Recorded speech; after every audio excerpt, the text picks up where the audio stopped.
আরো স্থিতি খারাপ হবে। আমরা বলা সব প্রস্তুত আছি। আমরা মা বোনেদের জন্য লড়ছি, তাতে প্রাণও চায় তো আমরা প্রাণ দিতে রাজি আছি।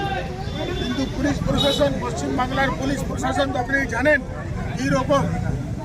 আর কালকে যে ছাত্র আন্দোলনের উপর যেভাবে পুলিশ লাঠিচার্জ, মহিলাদের, আম জনতা ছিল, সাধারণ মানুষ যুক্ত ছিল, না হলে নবান্ন 500 মিটারে যাওয়া যায়, ওখানকার স্থানীয় লোক রাস্তা দেখিয়ে নিয়ে গেছে, না হলে নবান্ন কেউ যেতে পারবে না।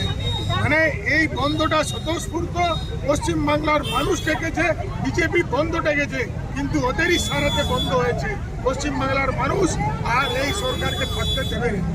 সুপ্রিম কোর্টে অর্ডার রয়েছে আপনারা শান্তিপূর্ব যে কোনো মিটিং মিছিল করতে পারেন, কিন্তু তা সত্ত্বেও আজকে আপনাদের একাধিক রাজ্য নেতাকে পুলিশ আটক করেছে, কি বলবেন? পশ্চিমবাংলার পুলিশের জন্য জানেন আপনি পশ্চিমবাংলার পুলিশের কি রকম শাসন।